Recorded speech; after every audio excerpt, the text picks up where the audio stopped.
que quisiera saber. Muy bien, en principio tengan todos ustedes muy buenos días. Estamos ya reunidos en esta nueva sesión, siendo obviamente el día sábado, ¿no? 16 de octubre. Nos falta muy poquito tiempo para acabar nuestras actividades académicas y lo único que tenemos que hacer es, obviamente, elevar nuestras calificaciones, ¿no? Para tener, obviamente, un justo reconocimiento al esfuerzo durante todo este periodo. Muy bien, en el tema número 19 nos toca hacer la geopolítica. No estoy hablando de la geografía, no estoy hablando de la política, estamos hablando de la geopolítica, ¿correcto? Entonces, es muy importante entender la geopolítica. Hoy en la mañana escuchaba a una persona en la noticia, ¿cierto? Le pregunta el reportero, ¿cuáles son los méritos para que usted sea elegido como embajador de un determinado país? Recuerde usted que cuando fue nombrado embajador de Panamá, en Panamá no lo aceptaron, porque es mérito del país, ¿no? Si alguien nombra cualquier otro país en el mundo nombra un embajador y viene al Perú y el gobierno, el Estado, le tiene que reconocer sus credenciales. Dice, muy bien, señor, si usted es el embajador, nosotros reconocemos que usted sea el embajador, ¿cierto? ¿Y qué hace un embajador en un país? Tú te preguntarás, ¿no? Bueno, tiene que ver las condiciones diplomáticas en cuanto a sus relaciones bilaterales, relaciones internacionales, ver los mecanismos prudentes para que ese país de origen se vincule con el país al cual está representando, donde va a instalarse la embajada, ¿correcto? Pues el embajador no va solo, va con un grupo de asesores y personas que van a coordinar todo el programa netamente de relaciones internacionales, ¿correcto? Muy bien, estamos hablando de ese embajador. Pero como Panamá no le aceptó a dicho embajador, entonces, ¿qué pueden hacer? Pues no pueden hacer nada, ¿no? Frente a la voluntad, obviamente, del gobierno de Panamá, ¿no? Entonces, esta persona es, uy, qué piña, y no me aceptaron, me voy, ¿no? Entonces acá, lo que dicen, bueno, ya no funcionó Panamá, entonces te vas a Venezuela. Obvio que Venezuela aceptó las credenciales, pero muchas personas salen ahí a comentar y a decir que eso no es lo correcto, es decir, tienen toda la razón en el mundo. ¿Saben por qué? Porque ese embajador no es cualquier cosa, es representar al país. Pero para eso se tienen méritos. Por eso existe una academia de diplomáticos, donde las personas se preparan, ¿no? Tienen diversos cursos, aprenden idiomas y, bueno, tienen este tipo de preparación. Cualquier profesional puede ir, básicamente profesionales que están vinculados en el aspecto netamente de política, de ciencias humanas, ¿no? Pueden ir ahí, ¿cierto? Y se preparan y pues obviamente el gobierno mira y dice, por favor, usted puede tomar las condiciones diplomáticas para representarnos al Perú en un determinado país. Encantado. Pues no es cualquier persona, no es que yo agarro a Pedro de los Palotes y bueno, porque tú eres mi amigo, yo te invito y tú vas a ser embajador. Eso no es así, ¿no? Entonces, por eso que los países tienen la categoría de poder aceptar o no aceptar a un determinado embajador. Entonces, eso tiene que ver mucho con la geopolítica, porque sin duda es la participación del Estado, ¿no? Y evidentemente acá el responsable es el máximo representante del país. Entonces, en suma, tenemos que ver que existe una responsabilidad en conducir un país. Es un respeto, no es cualquier cosa, ¿no? Por eso el presidente, la persona responsable, representa al país con todo su cuerpo, con toda su forma de pensar, su forma de expresión, su forma de vestir, todo representa a un país, ¿no? Por eso son diplomáticos, ¿cierto? Bueno, en suma, vamos a ver a qué se refiere con este tipo de relaciones que tiene un Estado frente a los demás estados o países en el mundo, ¿correcto? Bien, fíjese usted, por favor, primero tengo que saber la concepción de lo que significa la geopolítica. ¿De dónde viene la geopolítica? Y para estudiar esto, nosotros vamos a tener un mapa que nos va a revertir los propósitos del estudio el día de hoy. Primero tenemos que saber cuál es la etimología, es decir, la raíz de dónde proviene la geopolítica, ¿correcto? Su concepto, su diferencia entre geopolítica y geografía política. ¿Te recuerdas, no? Hace instantes decíamos que hoy día no vamos a hablar de geografía, no vamos a hablar de política, no vamos a hablar de geopolítica. que es totalmente distinto a hablar de geopolítica y geografía política, ¿correcto? Muy bien, de tal forma de que vamos a ver cómo es el aspecto de relaciones o ampliaciones de participación de un país frente a los demás en la cuestión política, mira, en la cuestión militar, en el mundo empresarial. Ayer, hace algunos días, yo escuchaba de que en un partido de fútbol, cuando se canta el himno nacional del adversario, pues el público silba y hace bulla y falta el respeto al himno, ¿no? Pero en el partido que jugó Perú en Argentina, correcto, los argentinos no hicieron eso. Y eso pues es obviamente se reconoce y es muy importante eso, el respeto entre los países y sobre todo entre los ciudadanos. Por lo tanto, ellos no hicieron ningún tipo de manifestación, los argentinos. Y tú te preguntas, ¿por qué, no, profesor? ¿No? Porque obviamente hay antecedentes, o sea, hay una evolución histórica que nos refleja un vínculo. Cuando ellos estuvieron sometidos en la guerra de las Malvinas, el único país que los ayudó es Perú. Y espero que sea esa condición que recuerde que tiene que haber el respeto entre los países, ¿cierto? Para eso, entonces, un país tiene que ver sus recursos materiales y sus recursos espirituales. Hay una herramienta esencial para que un país pueda desarrollarse, el aspecto netamente espiritual, aquellos valores que reflejan sustancialmente el propósito de crecimiento y desarrollo de un país. Por lo tanto, tenemos que conocer cuál es nuestra realidad, cómo vivimos, qué cosa tenemos realmente.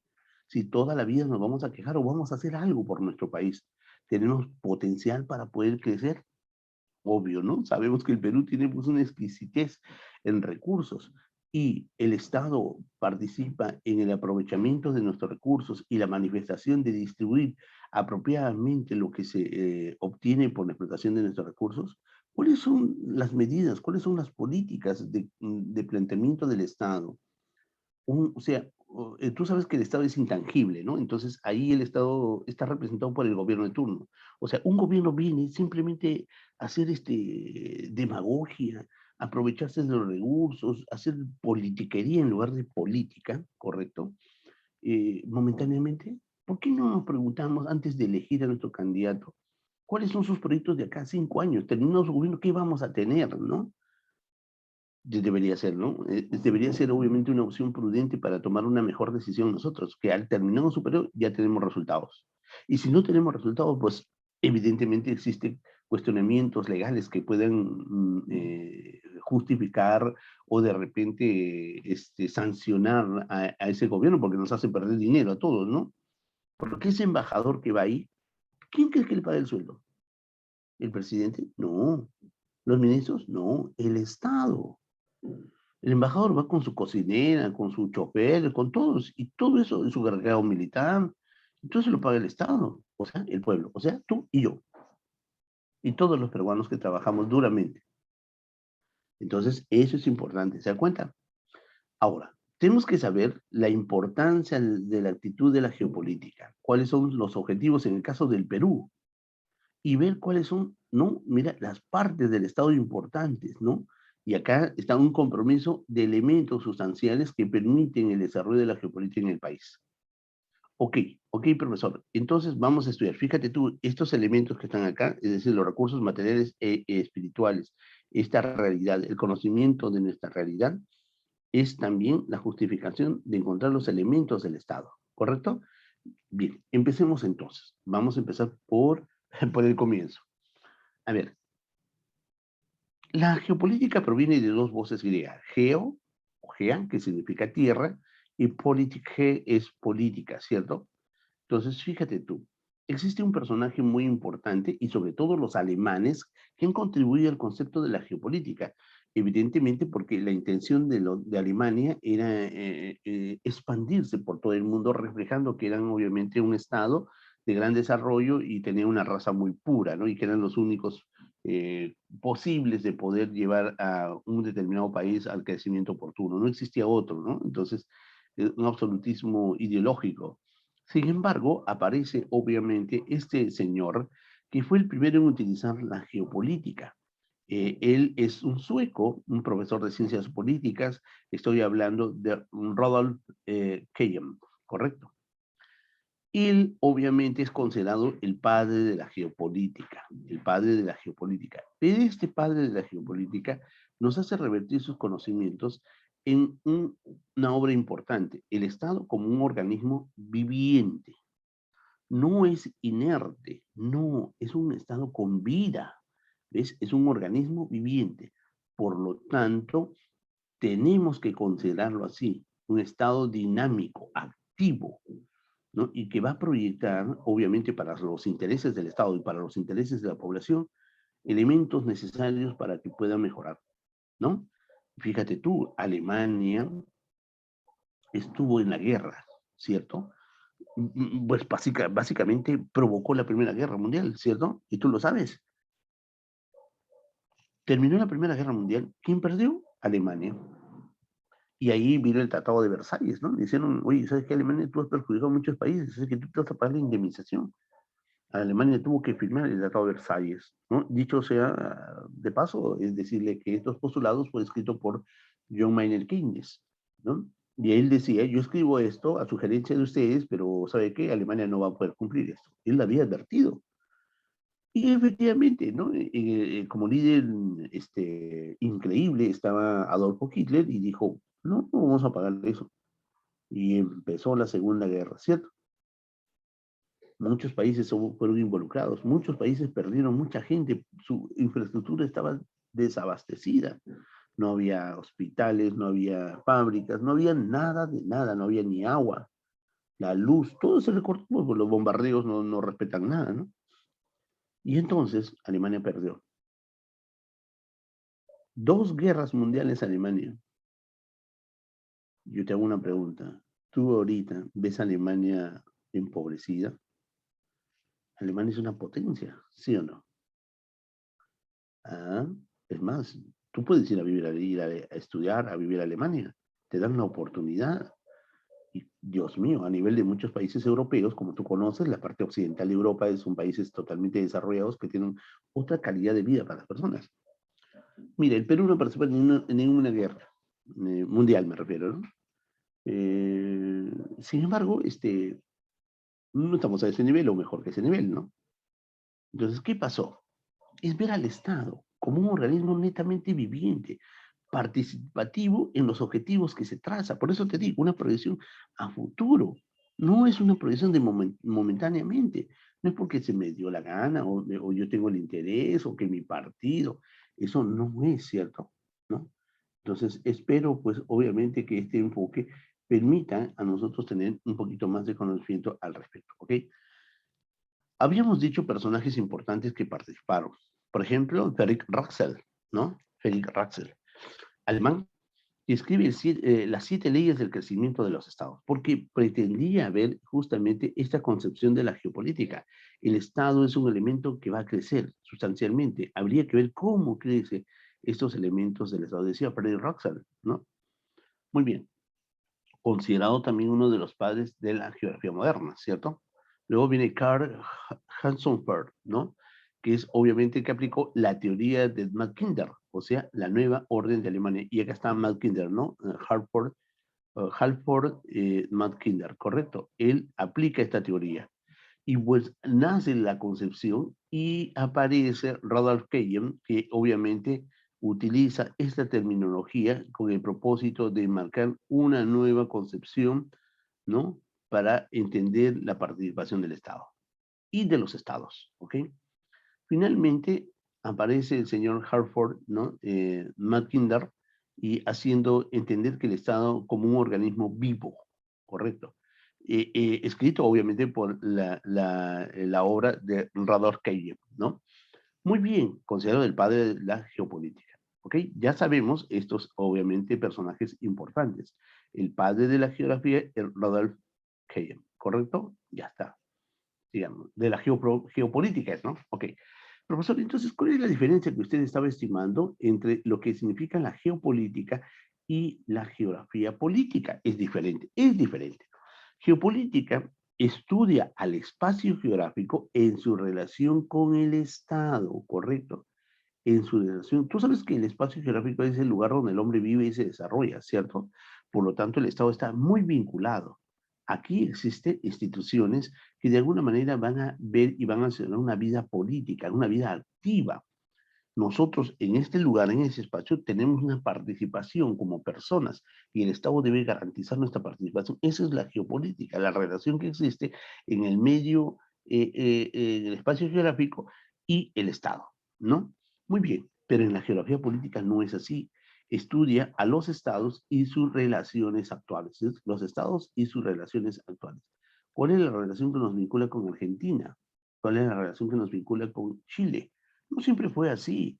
Tuvimos, obviamente, represalias, tuvimos guerras que pasar con Chile. Ya yo recuerdo en algún momento cuando terminó el primer militarismo, ¿te acuerdas tú? El civilismo, ¿no? España quiso recuperar, obviamente, los territorios de acá en Perú y América Latina. Vino la famosa batalla de Aptao, el bombardeo del Paraíso y el combate 2 de mayo, ¿te acuerdas?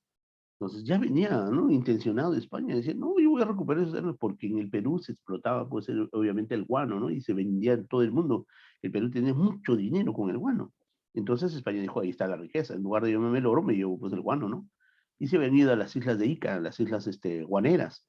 Y ahí pretendían atacar, obviamente, al Perú y tomar, obviamente, la represalia y otra vez empezar todo esto, ¿no? Pero no, los estados se unieron. Mira, ¿cómo podemos habernos unido con Ecuador, con Bolivia y con Chile? Formamos la cuádruple alianza, ¿te acuerdas? Y enfrentamos y los españoles fueron, pues, pan comido luego de la batalla de 2 de mayo y se retiraron, ¿cierto? ¿Viste? Se formó una intención de relación geopolítica hace muchos años. Bueno, en geopolítica la actitud es dinámica. El Estado tiene una participación dinámica, ¿no? Y hace ver, obviamente, las mejoras en las condiciones de vida para, obviamente, la población. Pero en la geografía política es una conducta lentamente estática, ¿correcto? No existe una participación, todo por su propio mecanismo va creciendo, creciendo, ¿cierto? Va desarrollándose por su intención. El Estado no participa mucho, lo deja actuar libremente. Ese es estático. En cambio, la condición dinámica, el Estado interviene participando con la sociedad, ¿correcto? La geopolítica determina entonces una condición de política y la utilización de la política y la estrategia para el Estado. Por eso el Estado vincula sus objetivos, ¿no? Su objetivo para, obviamente, conducir un país. ¿Cuál es la estrategia? Por eso es que cada vez cuando se presentan las elecciones, ¿cuál es su hoja de ruta? ¿Qué vamos a seguir? ¿Cuál es su planteamiento? No que esto decía así, que el otro decía así. Oiga, a veces nos damos cuenta ahora que muchas veces el jurado nacional ha recibido cualquier cosa y ni siquiera se ha analizado, ¿no? Y esto por muchos años. Y nosotros que no nos tomamos interés en averiguar, o son muy pocos los que toman el interés, no resaltamos, porque esto es a futuro, es dinámico la geopolítica. No nos interesa, parece que estamos viviendo una conducta netamente estática, ¿no? Entonces, en esta opción simplemente se describe la opción del Estado, ¿no? Hay una limitación en el Estado. Entonces, gracias a la geopolítica podemos orientar, por eso los países desarrollados buscan la geopolítica como un propósito, una estrategia oportuna. ¿Tú crees que los Estados Unidos, por ejemplo, acaban de decir, ¿no? Vamos a hacer una geopolítica de expansión y de impulso a la actividad económica? Y bajaron los precios de los viajes a Estados Unidos. ¿Has visto tú? Salió en las noticias, ¿no? De lo que costaba, pues obviamente, más de $1.500, $1.700, a $300. Uy, Dios mío, mira, si ir al Cusco nomás es como $150, ¿no? Oye, profesor, entonces yo puedo, claro, ¿qué hace Estados Unidos? Invita a la gente, ¿no? Vengan. Y además, ven, y si no estás vacunado, no te preocupes, acá te vacunamos, ¿no? Pero ¿qué está haciendo? Está reactivando su economía, porque el turista va a llegar ahí, va a gastar dinero, va a gastar dólares, ¿o no? En hoteles, en la alimentación, en ir al tour, ir a conocer, va a gastar dólares. ¿Es? Y eso es lo que necesita Estados Unidos, mira, siendo una potencia. Nosotros no podemos hacer eso. Nos cuidamos, hacemos, nuestro Machu Picchu es visitado, pero no con, obviamente, como quisiéramos, ¿no? Muy bien, en la geopolítica se busca entonces, la misión es estudiar a la estructura del Estado, la economía, la política, viendo la condición del pasado, presente y el futuro, porque eso hará determinar las proyecciones y los objetivos al final para un Estado. En cambio, en la geografía política simplemente constituye una participación de los organismos e instituciones de manera política, no, no interesando si realmente estamos preparados para tener actitudes políticas. Más aún, parece ser de que nuestra actitud es entender que un político haga mucha demagogia y haga politiquería, ¿no? En lugar de hacer política y malogran la conducta de la política. La política es muy bonita, muy linda, pero cuando se toma, obviamente, una estrategia, una planificación de trabajo a futuro, por eso se muestra la geopolítica como una punta netamente dinámica, ¿ok? Entonces, la geopolítica es una ciencia política, la geopolítica. La geografía política es una participación de geografía humana, ¿correcto? Muy bien, ya hemos visto entonces la diferencia entre estos dos elementos sustanciales. Pero, ¿qué es la geopolítica? Atentos, por favor, atentos. La geopolítica es, obviamente, es una disciplina de las ciencias, uy, aquí está un poquito mal, de las ciencias políticas, ¿ya? Disculpe, por favor, acá debe decir ciencias políticas, ¿correcto? Es una disciplina de ciencias políticas. Estudia, ¿no? La importancia está en estudiar el espacio geográfico en el desarrollo de un país o un estado, ¿correcto? O sea, cómo el espacio geográfico va a desarrollarse, ¿no? Para un determinado país, ¿correcto? Todos los países hemos tenido una evolución en el tiempo, ¿no? Ningún país se ha quedado retrasado, ¿cierto? Y si ha habido esa intención, ¿no? Porque se ha provocado, por ejemplo, si hablamos de Cuba, ¿no? Cuba vive una condición netamente difícil. Tú llegas y observas que la vida ha retrocedido hasta 1960 más o menos, ¿no? Sin embargo, no puede mantenerse alejado de la geopolítica Cuba. Necesita una relación externa, ¿no? Se vincula con países, ¿no? Que van a tener la posibilidad de poder traer pues maquinarias, equipos para que siga produciendo, porque en Cuba no existe un desarrollo científico diferenciado, ¿no? No existe. Entonces, de alguna manera se tiene que vincular, pero no se puede vincular con Estados Unidos, porque, ojo, Estados Unidos lo ha vetado totalmente a Cuba, ¿no? Menos se va a relacionar de repente con Inglaterra, ¿no? No se puede. Entonces tiene que relacionarse con otros países que de alguna manera manejan el mismo sistema y pues van vinculando, como caso de la India, por ejemplo, ¿no? Como caso de repente Rusia, ¿no? Bueno, la intención entonces es saber qué cosa es la geopolítica. Es unas ciencias políticas, es parte de las ciencias políticas que estudia el espacio geográfico en el desarrollo de un país, ¿correcto? Y tú sabes qué cosa es el espacio geográfico, ¿no? Es el lugar donde el hombre vive y se desarrolla, que va a permitir, obviamente, un crecimiento de todo un país. ¿Y por qué es importante? Porque nos permite reconocer la realidad, saber cómo estamos, qué tenemos. Esto es nuestra realidad, ¿cierto? Nos ayuda a una planificación de la utilización responsable de los recursos naturales. Evalúa qué tipo de poder nacional tenemos. Tenemos las condiciones para desarrollar. Nos ayuda a fomentar y ver, obviamente, el mecanismo de la regionalización del país. Por alguna manera se ha entendido una distribución de regiones para ver el desarrollo potencial de las regiones y de los puntos más alejados de nuestro país. Si eso no se cumple, es responsabilidad del Estado. El Estado tiene que marcar todos sus mecanismos esenciales para potencializar los recursos. ¿Cómo es posible que han pasado años, años y el gas de camisea, gas natural, no llegue totalmente a Lima? Es más, no llega ni siquiera al propio Cusco, de donde se saca. Y aún estamos nosotros dependiendo de otro tipo gas licuado, sabiendo pues obviamente que podemos obtener a bajo costo, ¿no? Es más, el gas de camisea, el gas que tú utilizas, está sumamente muy barato, ¿cierto? Perdón, estoy hablando al revés, muy caro, ¿no? Mira, fíjate, Bolivia tiene gas natural y Bolivia invierte alrededor de 1.000 millones y el Perú invierte 38.000 millones de dólares, estamos hablando. ¿Por qué diferencia? Si es el mismo volumen, ¿ah? Y es lo mismo, gas natural. Entonces, ahí tendríamos que ver que nuestros costos operativos de la extracción del gas es muy caro. O alguien está en el intermedio, aprovechándose de la explotación del gas, y a nosotros nos llega muy caro, ¿no? Entonces, eso no puede darse, ¿no? Por eso es importante ver el potencial de participación de las regiones en el país.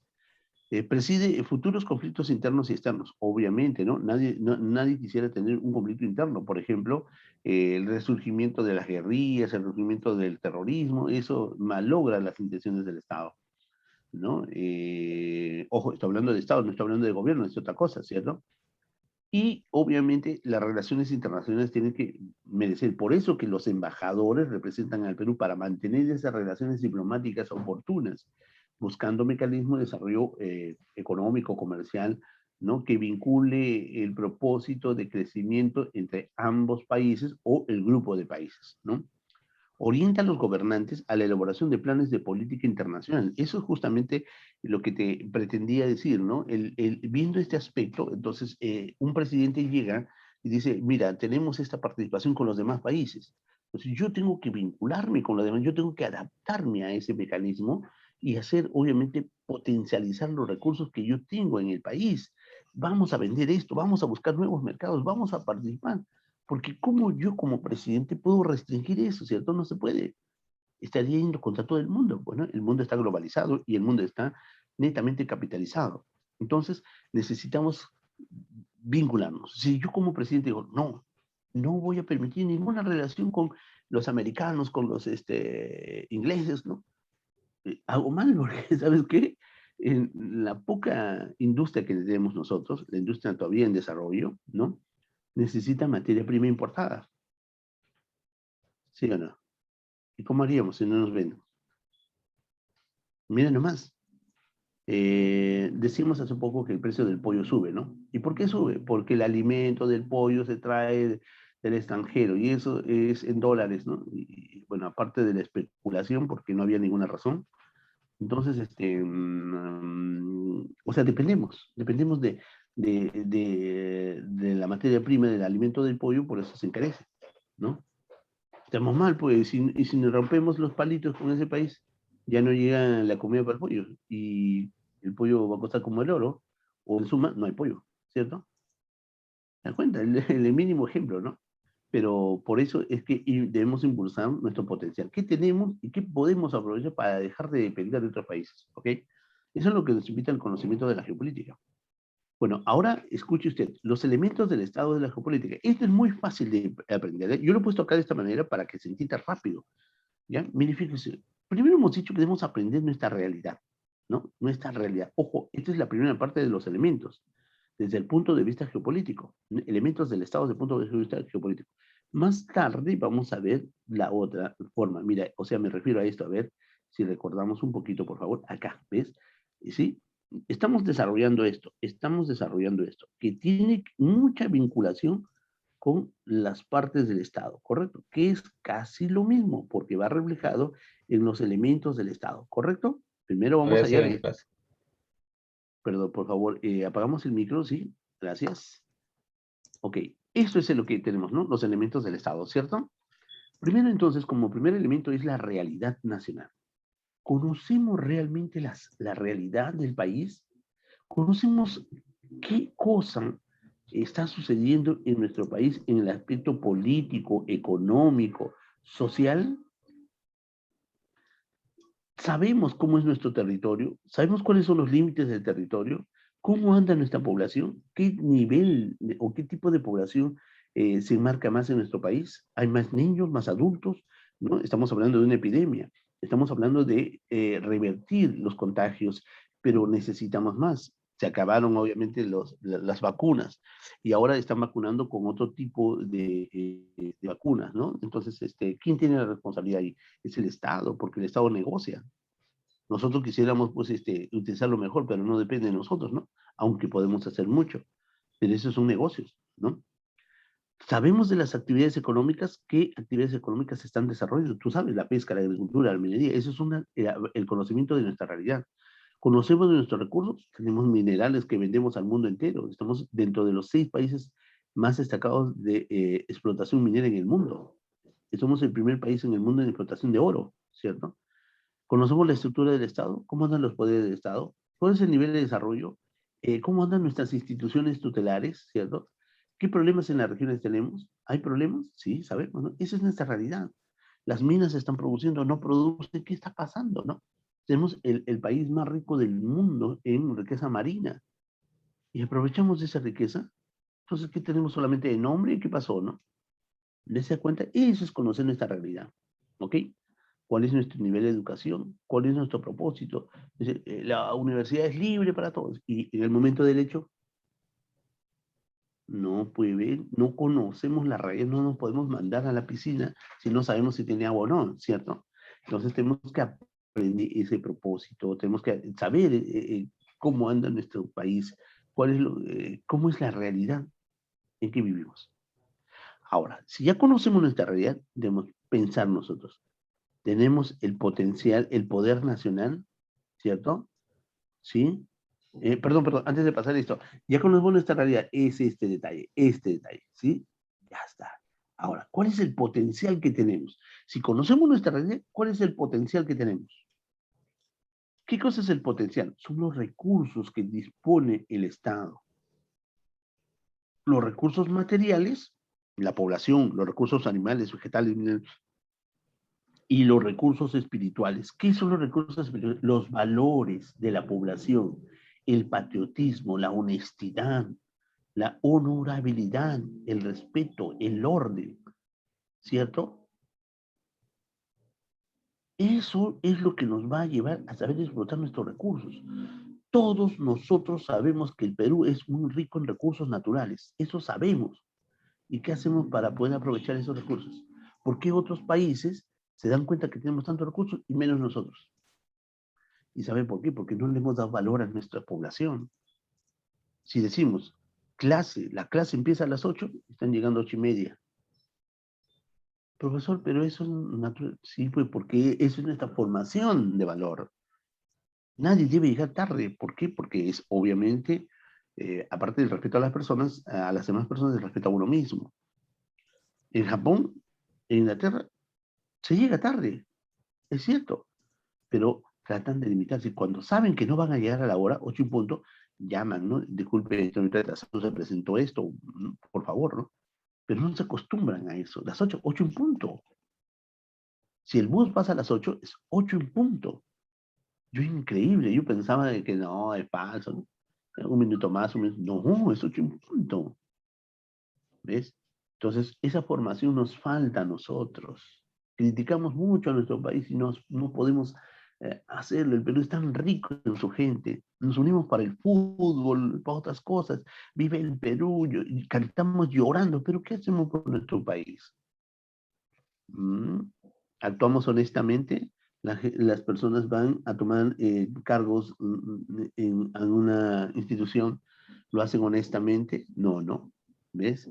Ahí estamos en pérdida. Ahí de repente es la razón de por qué no podemos cambiar como sociedad. Si miran, nada más, con todo respeto les quiero decir, no sé si sucederá en muchos Ah, bueno. lugares o departamentos,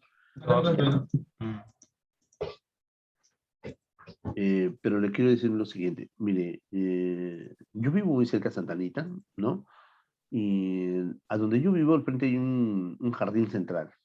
Las personas, y más abajo hay un sitio donde se ponen los desechos de las personas, ¿no? Salen y hay unas cubetas donde uno coloca ahí mm, lo que nosotros conocemos como las bolsas de basura, ¿no?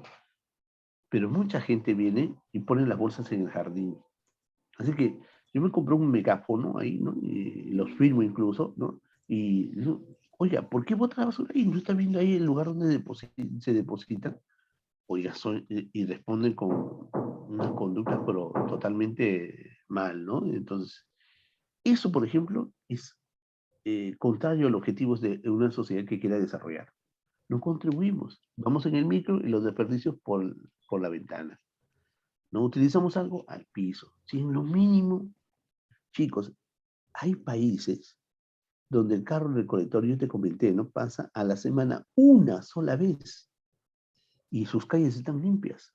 En Arequipa pasa el recolector todos los días, un carrito pequeño, y los restaurantes no dejan en el piso, el carrito está pasando despacio, sale el restaurante o la casa de él, está hablando de la plaza, ¿no? Entonces sale y le entrega en las manos. Y Arequipa es limpio. El arequipeño te dice, si tú votas un país, ¿qué pasa? Estás en Arequipa, no estás en Lima, ¿no? Y qué vergüenza, ¿no? Nuestro propio país, ¿eh? Y en los países desarrollados, si tú botas la basura mal, te multan con 50 libras. 50 libras son 250 soles por no saber botar la basura. ¿Viste? Si hiciéramos eso acá, chicos, uy, el municipio tendría mucho dinero, ¿no? O de repente aprenderemos muy rápido, creo, ¿no? Muy bien. Hablando de los potenciales espirituales que debe tener en un país. Ahora, vamos a hablar del poder nacional. ¿Qué es el poder nacional? Es la capacidad del Estado, mira, es la capacidad que tiene el Estado para poder alcanzar sus objetivos nacionales o internacionales, ¿correcto? ¿A dónde puedo llegar? Las políticas que se determinan por el Estado van a tener una estrategia adecuada para lograr los objetivos. Eso es ya participación del Estado. Para lograr ese objetivo, entonces, se tiene que aplicar una política nacional, es decir, unos medios o mecanismos que ayuden a lograr el objetivo a corto, mediano y largo plazo. De esta manera, el Estado peruano, obviamente que en este contexto va a asumir riesgos políticos o geopolíticos que van a conllevar a un país desarrollado, sobre todo en este bicentenario. Cuando hablamos de recursos espirituales, hablamos y me hace recordar mucho, y de repente para ustedes, para muchos no tengan mucha importancia o significado, dejé yo una tarea, ¿se acuerdan, no? Muy poquitos lo hicieron. Y más no se habló, más no se habló. ¿Por qué? Porque el profesor justo quería llegar a este propósito de saber cuántos peruanos han entendido que estamos viviendo el año del bicentenario. ¿Y sabe qué? Muy pocos. Porque muchos nos hemos quedado retrasados en el dominio todavía y la conquista española en nuestro país. Estamos esperando que alguien nos siga dominando y no hemos hecho nada por potencializar el bicentenario. Es un riesgo geopolítico y es participación del Estado, ¿no? Bueno, muy bien, ahí acabamos por los elementos. Ahora vamos a la otra forma de encontrar los elementos desde el punto de vista geopolítico. Ya te había explicado, ¿cierto? Hemos hecho por una parte, ahora nos falta. Y esto es los elementos de participación geopolítica. El heartland o núcleo vital, que es el lugar donde resulta más importante para un Estado, el lugar donde se potencializa o se concentra la población, la infraestructura, las comunicaciones, el poder, todo está marcado acá, los poderes del Estado. Quiere decir que es el núcleo viviente de un Estado. ¿Y cuál es eso, profesor? Es la capital de ese país o de ese Estado, la capital, como el caso de Perú, ¿no? Sí, como el caso de Perú. En el caso de Perú, el núcleo vital, el núcleo viviente, el núcleo vital es la ciudad de Lima, llamada en algún momento la ciudad jardín o la ciudad de los reyes, ¿cierto? Muy bien, ya. Escuche una cosa, por favor. Lima se ha centralizado. Lima refleja el país total. Acá se concentran todas las comunicaciones, los poderes del Estado, la infraestructura, todo se concentra. Pero Lima no es el Perú, pues, pero es el núcleo vital del país, ¿correcto? Esa es la conducta Heartland, ¿correcto? O núcleo vital. ¿Está claro? Bien, número uno. Número dos. Escúcheme bien, estamos en Heartland, en el núcleo vital, ¿correcto? En el punto esencial, acá, en Lima, ¿sí? Esto es Lima. Este es el núcleo vital, ¿cierto? Ya. Aquí se concentran los poderes. Acá está el Estado, ¿cierto o no? Acá está el gobierno, pues, ¿no? Ahora, mira, escucha por favor. El segundo punto, el segundo elemento desde el punto de vista geopolítico. El hinterland. Por favor, apague el micro. El hinterland. Espacio Hinterland, espacio de crecimiento. O sea, quiere decir que desde el núcleo vital es el elemento que va a tratar de alcanzar, ¿correcto? Su, el ejercicio de su soberanía. Y este ejercicio de soberanía va hasta los límites territoriales, en todo el territorio nacional, ¿correcto? Es el ejercicio de soberanía que alcanza hasta los niveles de frontera de un país. ¿Está bien? Entonces, ya sabemos que desde el núcleo vital va a haber, obviamente, la expansión, ¿correcto? Hasta los límites fronterizos. Eso quiere decir, mira, el desarrollo, los alimentos, la energía, la materia prima, etcétera. Es la región que provee al núcleo vital, es la región que provee al núcleo vital los elementos necesarios para su existencia y desarrollo. O sea, desde estos sectores van a llegar al núcleo vital todos esos elementos para que se pueda desarrollar, ¿correcto? Eso es aquí también. A ver, por favor, apague el micro. Señorita, ¿puede cerrar los micros?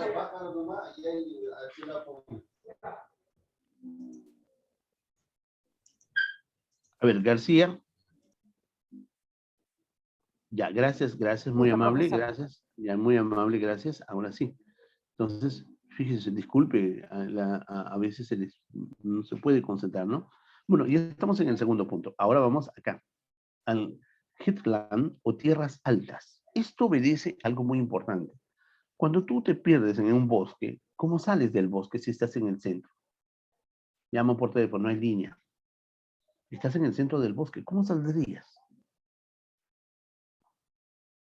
Caminando, puedes demorar meses, te puedes perder, hasta puede pasar muchas cosas ahí. Profesor, entonces fácil, subo a la cima de un árbol y tengo mejor observación, ¿cierto o no? Obvio, te subes a un árbol o al punto más alto, correcto, no necesariamente un árbol, ¿no? Un punto más alto, y de ahí puedes tener una mejor visión, un mejor panorama, ¿cierto? Esas son las tierras altas. Entonces, desde la antigüedad, se ha reflejado que los puntos más altos son estratégicos para defender, la defensa o para avisorar a futuro qué es lo que se tiene que hacer. Desde el punto de vista geopolítico, pues obviamente no nos vamos a subir al árbol, ¿no? Ni a las montañas más altas, pero nos hace el reflejo de que podemos avisorar más allá de donde alcancen nuestros ojos. El headland hace ver que la parte física más elevada de un estado sirve para el último reducto de defensa, como lo hacían los incas. No sé si muchos conocen Machu Picchu, ¿no? Para mí es un lugar maravilloso y he ido muchas veces he ido, y cada vez que llego me siento totalmente renovado con energía y muy lindo este lugar, ¿no? Pero, ¿sabes qué? Esta es una montaña y estamos arriba en la montaña. Para llegar a este lugar, existe 13 curvas zigzagueantes desde Aguascalientes, desde abajo, ¿no? ¿Y cómo podríamos saber, cómo los incas han podido llegar a este lugar, ¿no? En este lugar muy bonito, es un lugar de descanso, es increíble. Y es más, ¿no? Es muy místico. Si tú miras de costado, por ejemplo, mira, acá está la cara de un inca, ¿no? Se nota, ¿no? ¿Cierto? ¿Ves? Su nariz, y acá también, ¿no? De Huayna Picchu. Es increíble, ¿no? Y todo es maravilloso.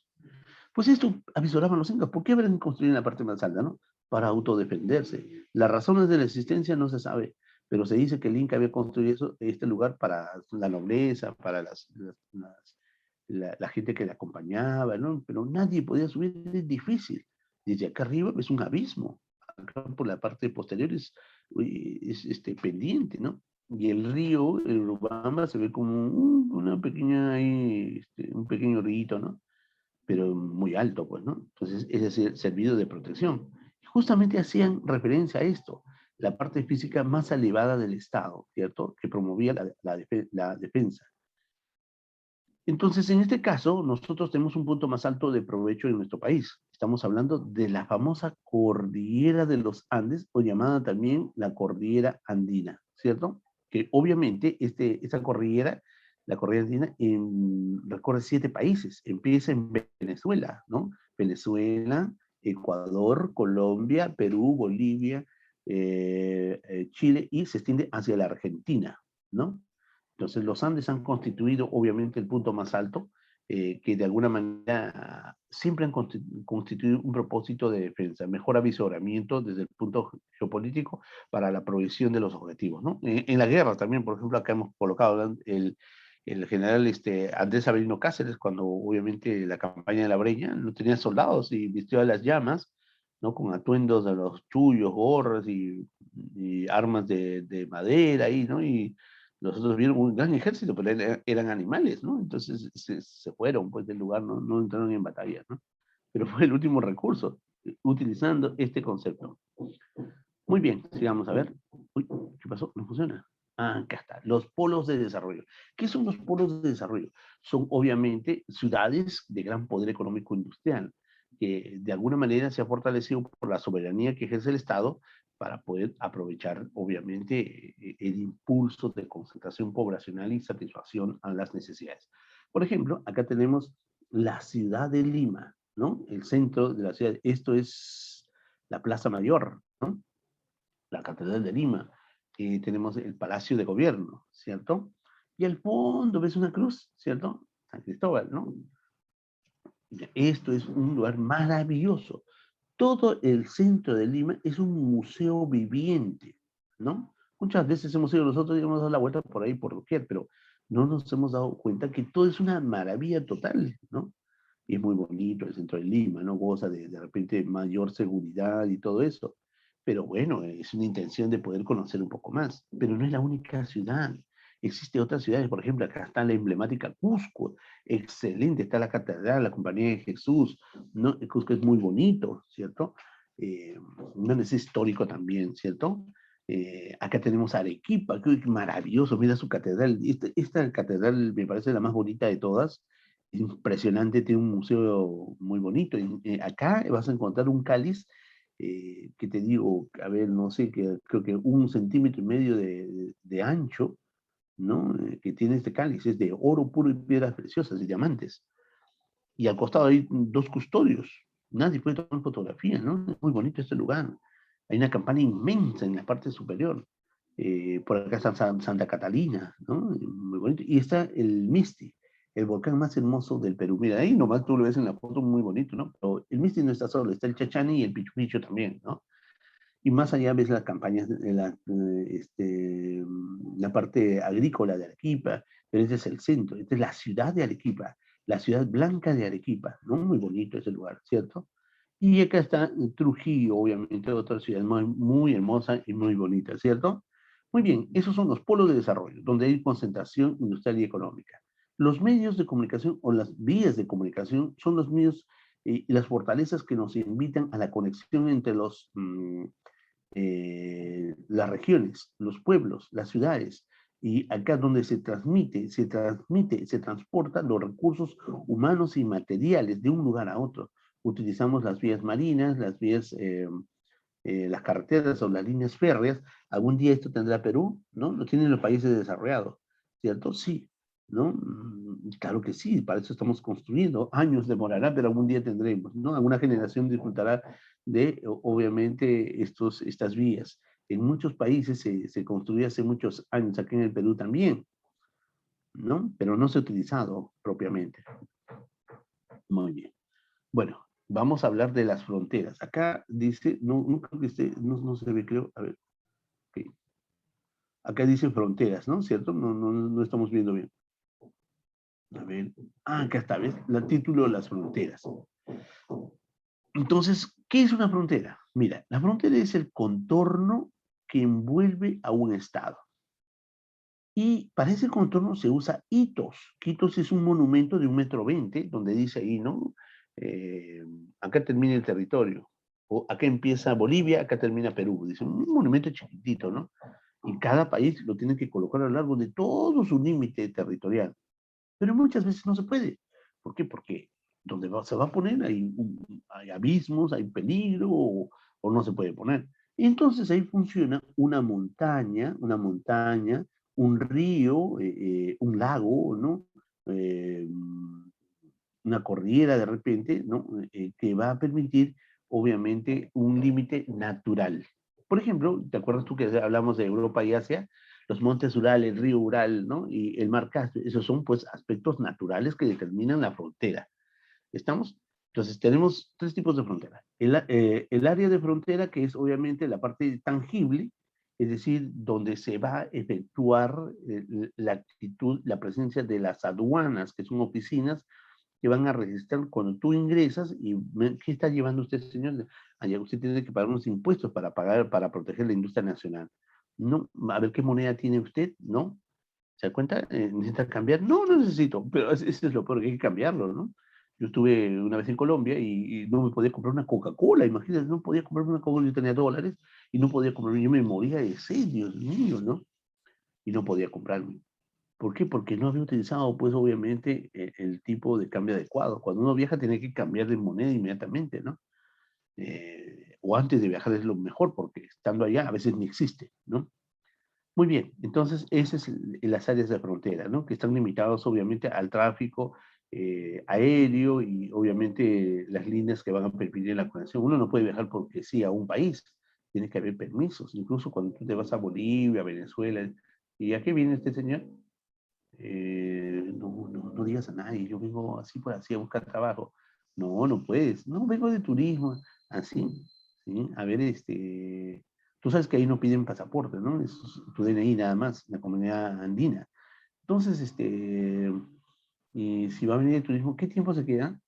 Oh, un mes, allá. ¿Y más o menos cuánto dinero tiene? No, eso no te puedo dar, no, sí tienes que decirme, señor.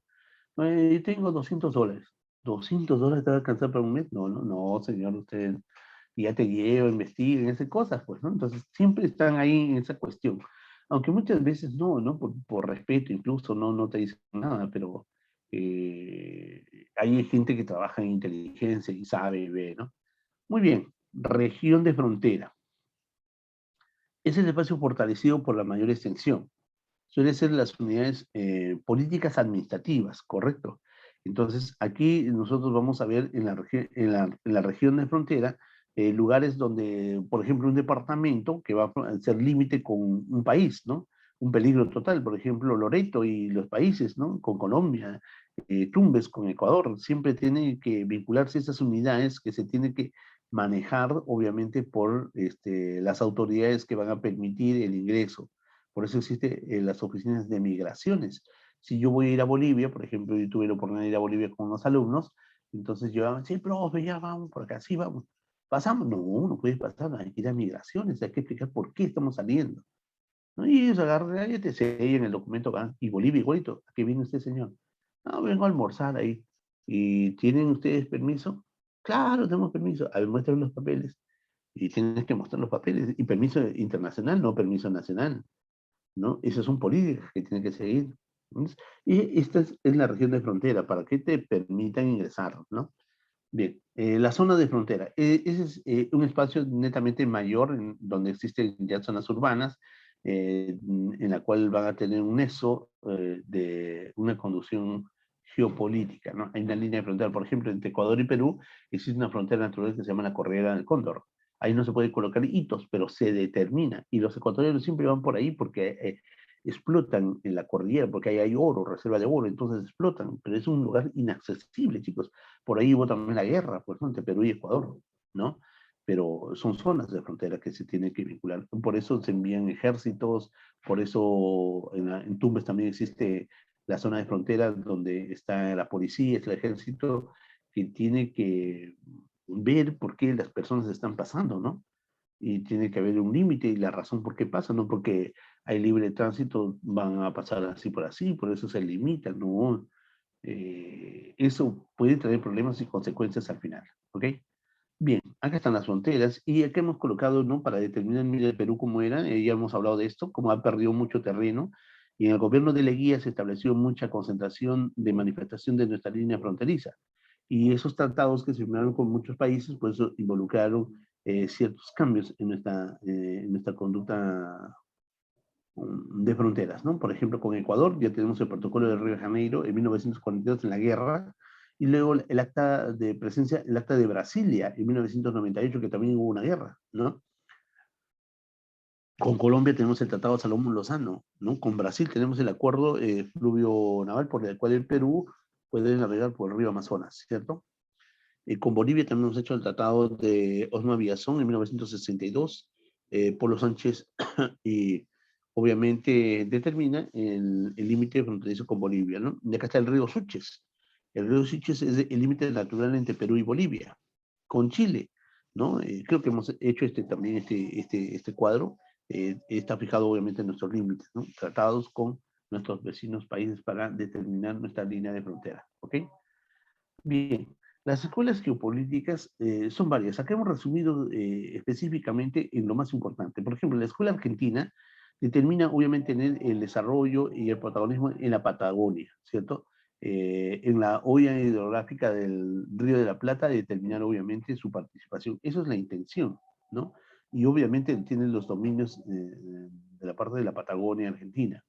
En Norteamérica, su influencia esencial dentro de su proyección es justamente ser un espacio geográfico del Estado, es ser un Estado netamente superior y lo logra, ¿no? En el mundo es un país muy destacado de Estados Unidos, ¿no? La escuela inglesa, inglesa, ¿no? Determina el dominio de los mares y de los océanos. Siempre ha sido así, ¿no? Inglaterra ha determinado el dominio de los mares, ¿no? Y bueno, sobre todo allá en Canal de la Mancha y también en el Estrecho de Gibraltar. La escuela francesa determina la influencia a través de la cultura, ¿no? Pues obviamente Francia siempre ha sido eso, ¿no? La escuela chilena, tener el poderío marítimo, esa ha sido su intención geopolíticamente.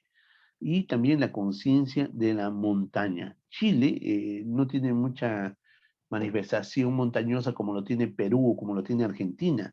Al contrario, es un terreno un poco más llano, por eso es que el movimiento telúrico ahí es más fuerte, porque la placa de Nazca y la placa continental determinan movimientos o sismos fuertes y los grados de movimiento son mayores, de grado 7, grado 8. Miren, Chile es normal, grado 8.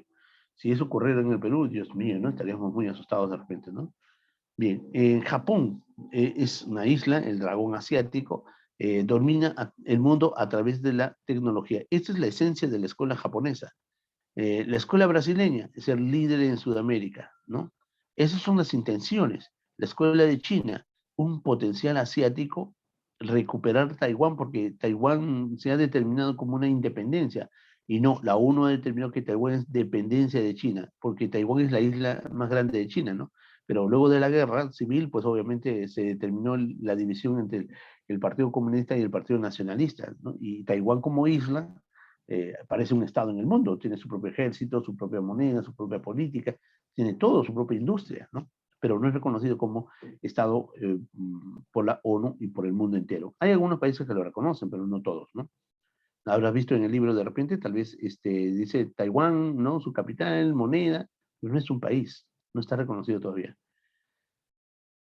Y anexarse completamente al Tíbet, ¿no? Anexarse al Tíbet, donde está, pues, obviamente, las cadenas orográficas más importantes del mundo. Y la escuela alemana es, obviamente, el espacio vital, ¿no? Esto hemos visto desde el inicio de la participación conceptual de los principales geopolíticos alemanes, ¿no? Muy bien. Las relaciones bilaterales vienen a ser, obviamente, el propósito de dos países. Bilateral es dos, bi-dos, ¿no? En la cual se manifiestan un convenio de propósitos, intereses económicos entre estos dos países. Por ejemplo, puede ser un convenio de relaciones entre Perú y Colombia, Perú con China, Perú con Estados Unidos. Simplemente relaciones bilaterales, ¿no? Relaciones multilaterales. Ya habla de un país con un grupo de países que pueden tener, obviamente, un acuerdo en común, intereses en común, ¿correcto? Por ejemplo, el acuerdo de Cartagena, ¿no? Que vincula a los países en un propósito en común, en un grupo de países que tienen una problemática y quieren atender a ese interés, ¿correcto? Y las relaciones comunitarias es obviamente que los países van a ampliar intereses en apoyo. Por ejemplo, la comunidad andina se reúne con ese propósito, ¿no? Tener una intención y manifestación de poder alcanzar sus intereses en común. Hace poco hubo un acuerdo donde el presidente Castillo estuvo ahí, ¿no? En la cumbre de los países latinoamericanos y del Caribe, ¿no? Manifestando ciertos intereses. Esos son tipos de relaciones que debe manifestar un país, ¿ok? Bueno, y vamos a terminar con esto, que es los centros de poder. Los centros de poder son constituidos como el dominio económico, político, ideológico, cultural que se tiene. En la actualidad, por ejemplo, Estados Unidos como eje de protagonismo mundial. Es un país que tiene un poder mundial, ¿no? Elegir a un presidente de Estados Unidos es como elegir a un presidente de todo el mundo, ¿no? Por la gran influencia económica que tiene. Los polos de poder son aquellos polos que de alguna manera van a tener un dominio del espacio y dominio obviamente de fronteras, como el caso, por ejemplo, de China, países desarrollados, mira, Alemania, Francia, Italia, Japón, Inglaterra, Suiza, esos son polos de poder, son núcleos de cohesión, se unen para tener un gran poder, ¿cierto? Bien, la esfera de la influencia. Entonces, ahí existe un grupo de países que pertenecen a una región que van a determinar centros o polos de poder. Por ejemplo, en América Latina se trata de Estados Unidos, ¿no? En Estados Unidos, en América Latina o en América total, Estados Unidos representa obviamente un liderazgo oportuno, ¿cierto? Y así queremos nosotros, ¿no? Por el alto potencial económico militar que tiene. Y las zonas de tensión ya son las zonas de conflicto directo que existen. En el mundo hay varios, por ejemplo, en Centroamérica existe, ¿no? En Vía Salvador, Nicaragua, existen, en El Salvador, perdón, existen zonas de gran manifestación activa, ¿no? Porque existen intenciones diferentes. En Yugoslavia, Irán, en Colombia, mira, ¿no? Tenemos, sí, en Colombia mucho, porque está grupos paramilitares, ¿no? En Pakistán, en la India, ¿no? Zonas donde realmente existe conflicto son las zonas de alta tensión. Muy bien, eso es todo, todo, todo, todo, ¿ok? Perfecto, nos quedan unos minutos para hacer lo que nos corresponde. A ver, acá me han mandado un mensaje. Hong Kong, claro, Hong Kong también, ¿cierto? Muy bien. ¿Ya qué tenemos que hacer? El material. ¿Listo todos? Rápido, por favor, rápido. Usted sabe que tiene que tener su libro a la mano, ¿cierto? A ver, vamos a ver dónde está eso. Acá. A ver, esta la dije. A ver, dice, no corresponde a un elemento del Estado. Ahora, ¿cuál marco? No corresponde a un elemento del Estado. Nación, territorio, poder, soberanía, ecología. Pues no, eso no corresponde, ¿cierto? Dos, la geopolítica estudia. ¿Qué estudia la geopolítica? ¿El Estado en un momento determinado? No. ¿El desenvolvimiento histórico, político, económico de un Estado? Podría ser. La dinámica del Estado, eso es desde otro punto, ¿no? Que la geopolítica es diferente, ¿no? Influencia de toma de decisiones del Estado, el poder. Bueno, este es, ¿no? El desenvolvimiento, ¿no? Histórico. Bien, tres. No corresponde a un objetivo geopolítico del Perú, del Perú. A ver, ¿la integración nacional? Sí, el Perú busca la integración nacional. El dominio marítimo del Pacífico Norte y el Atlántico, el Atlántico, dominio marítimo del Pacífico, sí. Y del Atlántico, el Atlántico está al otro lado, esto no, pues no. A ver, la ocupación plena de las fronteras, sí. El dominio económico de la cuenca occidental del Amazonas, claro. La presión sobre el Antártico, perfecto. Entonces, esto es el que no corresponde, ¿cierto, chicos? ¿No? Perfecto, vamos, vamos, vamos, vamos. 4. A ver, ¿qué dice acá 4? Corresponde a la tercera ley del crecimiento de los estados según Raxal. Esto está acá arriba, usted puede verlo en la parte superior, está ahí, ¿cierto? A ver, acá dice, a ver, crecimiento de estados según Raxal, los estados crecen en una decisión pequeña. Ah, ya, esto. Ya está. Ya está. 5. A ver, vamos, 5. ¿Qué dice? Fue el primer estudioso en crear el término geopolítica. Geopolítica, no, geopolítica. El padre de la geografía. ¿Quién es el padre de la geografía? Ah, Rudolf Keier, ¿no? Él es el padre de la geografía, por cierto, ¿no? Perdón, de la geopolítica, de la geopolítica. Ah, ya, acá, esto sí, mira, aquí, ¿quién escribió el pivote geográfico de la historia? Él fue Mackinder, ¿no? Mackinder. Él fue Mackinder. 7. La escuela alemana sostiene y justifica la expansión, ¿no? ¿La expansión de qué? La expansión del núcleo, del espacio vital. Ya está. ¿Sí? Todos se están marcando, ¿cierto? 8, 8, 8. Región donde se encuentra la mayor cantidad de recursos naturales que provee, que provee al Estado. Región, ¿cuál es? ¿Ah? ¿Cuál es, chicos? Fíjate, nosotros hemos hecho esto, fíjate, fíjate. ¿No? ¿Dónde está? ¿Dónde está? A ver. Ya.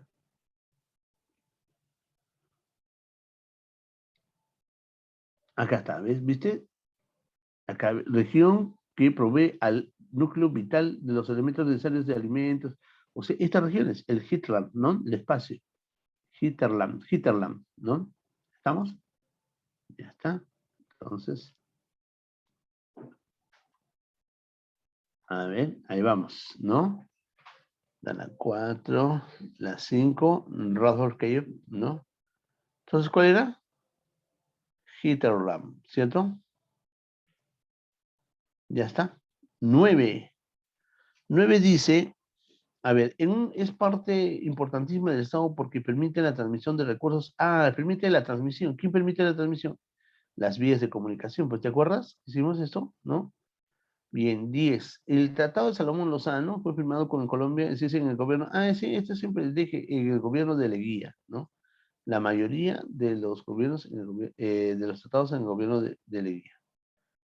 Leguía vendió nuestro territorio, ¿no? ¿Cuáles habrán sido los propósitos? Profesor, discúlpeme una cosita. Acá hay una pregunta, sí. A ver, dice, los lugares en el mundo donde existen muchos conflictos provocados por diversas causas políticas, religiosas, históricas, ah, ya, son, ¿sabes qué? Las zonas de tensión. ¿Correcto? ¿Sí? Perfecto. Número 2. Dice, son países cuyos núcleos de cohesión han llegado a dominar sus espacios y su población de forma eficaz, de tal manera que su dominio va más allá de sus fronteras. Correcto. Eso se trata de los polos de poder. Correcto. De los polos de poder. Ya está. Número 3. Ahí dice, corresponde a todos los recursos materiales, humanos y espirituales. ¿Te acuerdas que hablamos eso, no? ¿Con qué cuenta un Estado para alcanzar los objetivos? Eso es, obviamente, el potencial nacional. ¿Correcto? 4, 4. A ver, la frontera peruano-ecuatoriana fue consolidada y terminada en limitar después del... Ah, ya, eso es del Acta de Brasilia, ¿cierto? Con Perú-Ecuador, el Acta de Brasilia. ¿Sí? Perfecto, muy bien. 5, dice así. La superficie marítima del mar peruano es antes del fallo de la Corte Internacional. Bueno, antes del fallo era esto, pues, ¿no? ¿Cierto? Esto. Con el fallo de la Corte Internacional ya disminuyó esto, ¿cierto? Correcto. Muy bien, colorín colorado, el cuento se ha acabado. ¿Sí? Perfecto. Muy bien. Creo yo que usted puede ya ingresar al temático, ¿cierto? Y si termina el temático, pues evidentemente puede hacerme la domiciliaria, ¿sí? Y los chicos que terminan rápido, yo supongo que pueden ir, mandarme la domiciliaria y con su resumen, enviarle y entregar a mis, yo encantadísimo, ¿no? Y la misma me da la lista de alumnos que han enviado ahora, el día de ahora, el día de hoy, ¿cierto? Y pues no me queda más que subirle puntos en el examen, ¿no? En este caso viene el examen parcial.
Ok. Bueno, a ver, chicos, ya está abierto, ya están dando ustedes ya seguramente el temático. Gutiérrez, ¿están dando el temático ya? Yo sí, profesor. Ya, gracias, hijo. Todos tienen que estar dando el temático, ¿ya? Vamos, ha habido un corte de internet, de la línea, no sé qué pasó.